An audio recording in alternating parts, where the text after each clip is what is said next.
नमस्कार दोस्तों, मेरा नाम है रंजीत झारिया और स्वागत है आप सभी का आरकेजेआईएएस एकेडमी चैनल पर। दोस्तों, आज चर्चा करने वाले हैं एक काफ़ी सेंसिटिव मुद्दे के ऊपर जो कि जेंडर इक्वालिटी की बात करता है। जब भी जेंडर इक्वालिटी की हम बात करते हैं, महिलाओं के अधिकारों की बात करते हैं, तो शुरुआत सुप्रीम कोर्ट से, हाई कोर्ट से या फिर हमारे न्यायालय से होनी चाहिए। क्योंकि जब तक हमें कोर्ट में ही जेंडर इक्वालिटी नहीं देखने को मिलेगी तो बाहर तो हम अपेक्षा भी नहीं कर सकते। इसका मतलब ये है, जो व्यक्ति बार बार बोलता है, महिलाओं के अधिकारों की बात करता है, उनके लिए जजमेंट सुनाता है, तो सबसे पहले तो कोर्ट में ही महिलाओं की नियुक्ति ज़रूरी है। इसका मतलब ये है, हमारे देश में सुप्रीम कोर्ट में ज़्यादातर जो जज बन रहे हैं वो पुरुष बन रहे हैं। महिलाओं की संख्या बहुत कम रही है। अभी तक मात्र 11 वुमेन जजेस ही हो पाई हैं। ये चीज़ बताती है कितना बड़ा जेंडर गैप है हमारे न्यायिक सिस्टम में।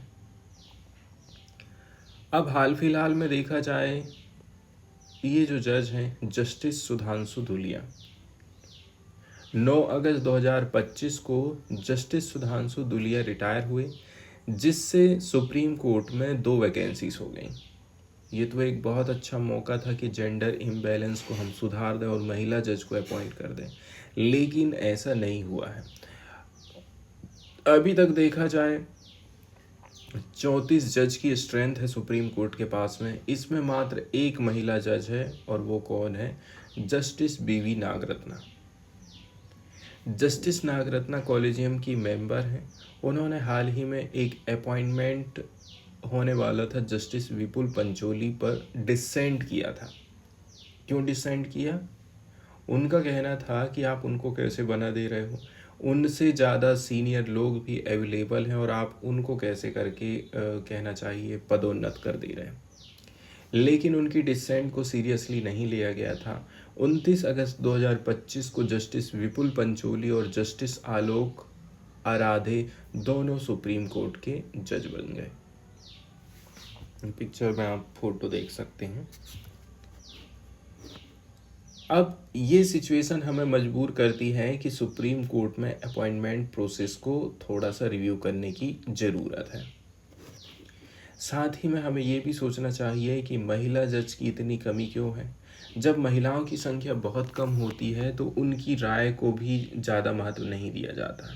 इसलिए हमें ध्यान देना होगा कि सुप्रीम कोर्ट अपॉइंटमेंट में महिलाओं को बार बार एक्सक्लूड कर रहा है। ये सिर्फ कोर्ट का इशू नहीं है, बल्कि पूरे देश के लिए एक काफ़ी बड़ा क्वेश्चन है। अब अभी तक आप देखोगे दोस्तों, 1950 से लेकर के अभी तक सुप्रीम कोर्ट में टोटल 287 जज अपॉइंट हुए हैं। इनमें से सिर्फ 11 वुमेन जजेस अभी तक बन पाई हैं, मतलब 3.8% हिस्सा महिलाओं का।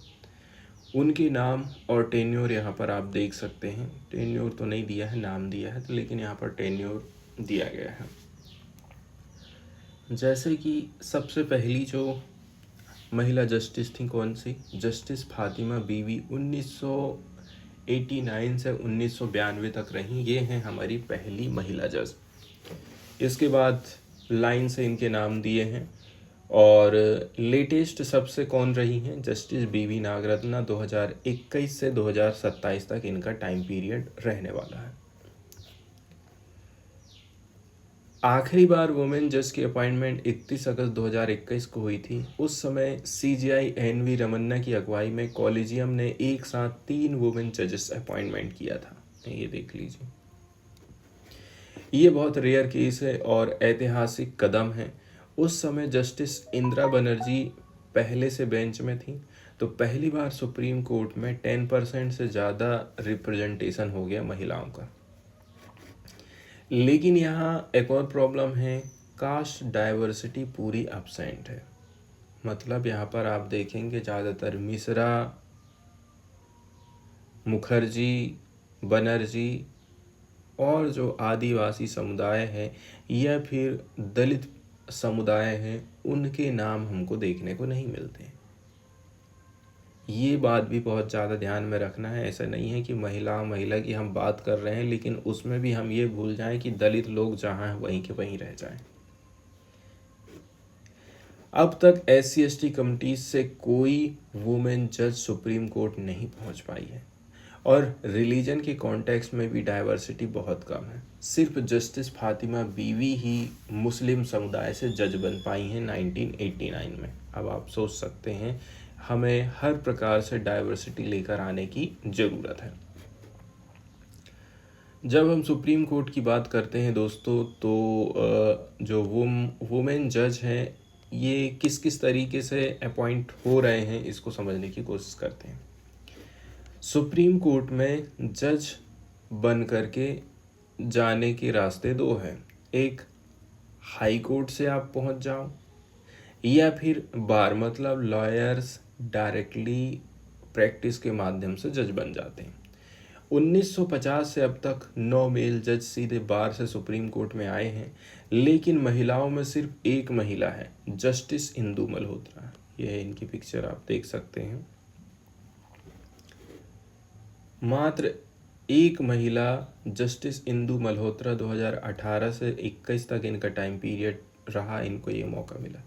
जबकि कोर्ट में काफ़ी वुमेन सीनियर एडवोकेट मौजूद हैं, फिर भी उनको एलिवेट नहीं किया जाता है। हाई कोर्ट और सुप्रीम कोर्ट दोनों जगह पर वुमेन लॉयर की अपॉइंटमेंट की कमी है, ये भी एक शॉकिंग वाली बात है। इंटरनेशनली देखा जाए तो बार से एलिवेशन जुडिशरी में प्रवेश का एक प्रेस्टिजियस और ट्रेडिशनल रूट है, लेकिन इंडिया में वुमेन लॉयर को इस रास्ते से ऑलमोस्ट इग्नोर कर दिया जाता है। ये एक ग्लैरिंग डिस्क्रिमिनेशन है।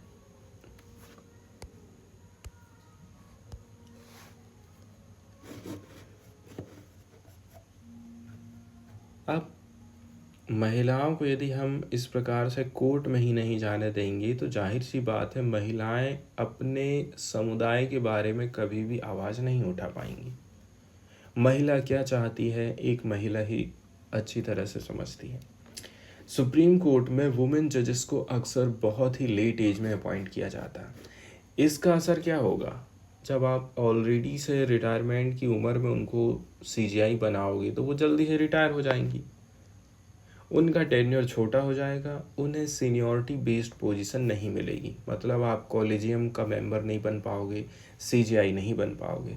अभी तक की 11 वुमेन जजेस में से सिर्फ 5 कॉलेजियम का हिस्सा बन पाई हैं, उनमें से सिर्फ 3 अपॉइंटमेंट प्रोसेस में एक्टिव रही थी। अब आप सोच लीजिए कितनी ज़्यादा कंडीशन ख़राब है।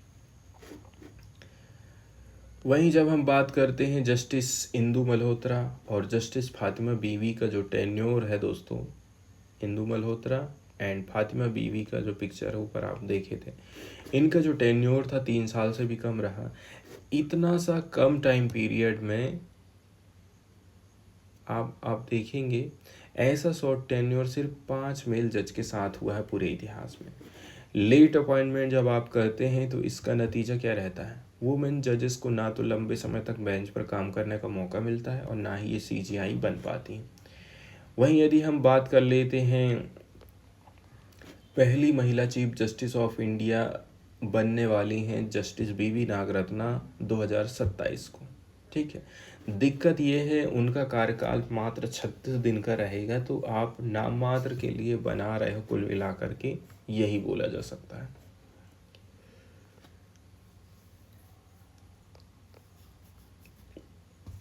सुप्रीम कोर्ट जजेस की अपॉइंटमेंट का प्रोसीजर क्या है? मेमोरेंडम ऑफ प्रोसीजर के माध्यम से होता है। प्रोसेस क्या है? सबसे पहले तो एक कॉलेजियम है, मतलब जिसमें 5 जज रहते हैं। एक तो CGI रहते हैं और 4 अन्य सीनियर मोस्ट जज रहते हैं। ये लोग एक ग्रुप बनाते हैं जिसको कॉलेजियम बोलते हैं। कॉलेजियम रिकमेंड करता है कि हम किसको जज बनाएंगे। इसके बाद फाइनल रिकमेंडेशन देते हैं CGI। अब जो भी नाम तय किया गया है यूनियन लॉ मिनिस्टर को भेज दिए, फिर प्राइम मिनिस्टर के पास चला गया, प्राइम मिनिस्टर राष्ट्रपति को भेज देते हैं, एडवाइस करते हैं, और फिर प्रेसिडेंट सील साइन मार के फाइनल कर देता है। एक बात यह है, अब जैसे कि आपने वापस कर दिया, राष्ट्रपति ने वापस कर दिया, ये नहीं, ऐसे नहीं चलेगा, इनको क्यों बना रहे। फिर से यदि कॉलेजियम भेज देता है तो फाइनली राष्ट्रपति को उनकी बात मानना ही पड़ेगा। मतलब अपॉइंटमेंट का पूरा प्रोसेस जुडिशरी और एग्जीक्यूटिव दोनों के बीच कोऑर्डिनेशन से चल रहा है, लेकिन कॉलेजियम सिस्टम जुडिशरी ड्रिवन है।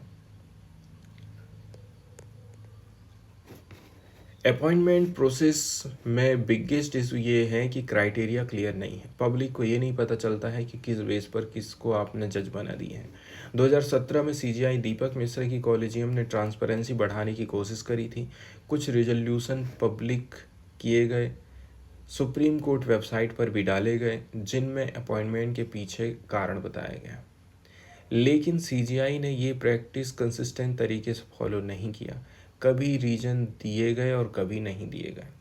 पास्ट अपॉइंटमेंट में कभी कास्ट, कभी रिलीजन, कभी रीजनल रिप्रेजेंटेशन जैसे फैक्टर को कभी बताया नहीं जाता है। हाल ही में सीजीआई डी.वाई. चंद्रचूड़ की कॉलेजियम ने रीजन ज़्यादा डिटेल से पब्लिकली एक्सप्लेन किए थे, जिससे थोड़ी ट्रांसपेरेंसी आई थी अपॉइंटमेंट में।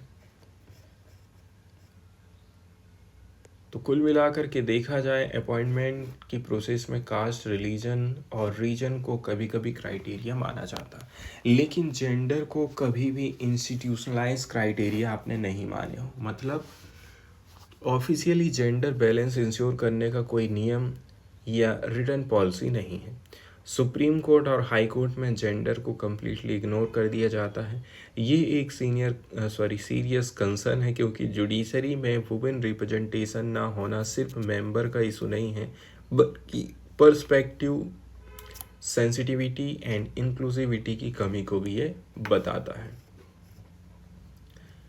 अब आगे राइटर का कहना है दोस्तों कि हम यदि किसी को भी जज बना रहे हैं, सीजीआई बना रहे हैं, तो कौन कौन सी बातों का हमें ध्यान रखना है। क्राइटेरिया ऐसा हो कि exceptional intellectual and legal ability उस व्यक्ति के पास में हो। इसके बाद जजमेंट उसका एकदम साउंड होना चाहिए। इसके बाद उसका जो वर्क रिकॉर्ड है एक्सीलेंट हो, एंड सबसे बड़ी बात यह है समाज को लेकर के वो चले। डिफरेंट कम्युनिटीज़, डिफरेंट ग्रुप्स की जो ज़रूरत है उसके प्रति उसको सेंसिटिव होना ज़रूरी है। डाइवर्सिटी और इंक्लूज़न को सिर्फ स्पीच में नहीं बल्कि रिटर्न पॉलिसी में हमें लाना चाहिए। जेंडर रिप्रेजेंटेशन को मैंडेटरी क्राइटेरिया बनाना ज़रूरी है, जैसे कि कास्ट और रीजन कभी कभी कंसिडर होते हैं। अब आगे जब हम बात करते हैं कि कोई एक्स सीजीआई थे, उनसे पूछा कि वुमेन जजेस क्यों नहीं अपॉइंटमेंट हुई, तो उन्होंने पैलिएटिव रीज़न दिए, मतलब बहाने बनाना चालू कर दिया, जैसे कि सीनियरिटी वाली वुमेन अवेलेबल नहीं थी। लेकिन ये सच्चाई नहीं है। रिसेंटली जो अपॉइंटमेंट हुए हैं वो बताते हैं कि सीनियरिटी को इग्नोर कर दिया जाता है। कई सारे सीनियर वुमेन जजेस हाई कोर्ट को आप कंसिडर नहीं करते हैं। सुप्रीम कोर्ट में डायरेक्ट अपॉइंटमेंट बार से सीनियरिटी की रिक्वायरमेंट नहीं होती है, मतलब बार से यदि कोई व्यक्ति आ रहा है तो। इसके बावजूद 2018 जस्टिस इंदु मल्होत्रा के बाद कोई भी जो वुमेन लॉयर बार से डायरेक्टली सुप्रीम कोर्ट के जज नहीं बन पाई हैं। मतलब यही है कि आपने सीनियरिटी को आउट कर दिया है। सुप्रीम कोर्ट खुद को अग्रणी मानता है, पायनियर मानता है जेंडर इक्वालिटी और जेंडर इंक्लूजन में। जैसे कोर्ट ने बार एसोसिएशन को ऑर्डर दिया कि उनके इलेक्टेड सीट और ऑफिस बियरर पोस्ट जैसे प्रेसिडेंट, सेक्रेटरी में कम से भी कम 30% वुमेन आप रखो। दिक्कत यह है सुप्रीम कोर्ट और हाई कोर्ट में जेंडर रिप्रेजेंटेशन का कोई इंस्टीट्यूशनलाइज मैंडेट नहीं है, तो आप बार को बोल रहे हैं। इसलिए अब वक्त आ गया है कि इस गैप को भरा जाए, ताकि सुप्रीम कोर्ट और हाई कोर्ट में महिला जजों की संख्या हम बढ़ा सकें। कोर्ट में वुमेन जज होना बहुत ज़रूरी है। वे अपने पर्सनल और प्रोफेशनल एक्सपीरियंस लेकर आती हैं। इन यूनिक पर्सपेक्टिव से जुडिशियल डिसीजन पर बहुत बड़ा इम्पैक्ट पड़ता है। जब बेंच पर डाइवर्स पर्सपेक्टिव आता है, सब अपने अपने अलग अलग मत रखते हैं, तो जजमेंट और भी ज़्यादा बेटर होता है, सोसाइटी के डिफरेंट रियलिटीज़ को रिफ्लेक्ट करने वाला होता है। सुप्रीम कोर्ट सभी सिटीजन के लिए बना है। एक बात का हमको विशेष ध्यान रखना है दोस्तों, ठीक है। लेकिन ये तभी ट्रूली रिप्रेजेंटेटिव कोड बनेगा जब इसमें वुमेन जज अलग अलग बैकग्राउंड से आए। आप केवल ये नहीं कह सकते कि महिला महिला महिला, महिलाओं में भी धर्म और जाति मतलब दलित और पिछड़ा वर्ग समुदाय का विशेष ध्यान रखना जरूरी है।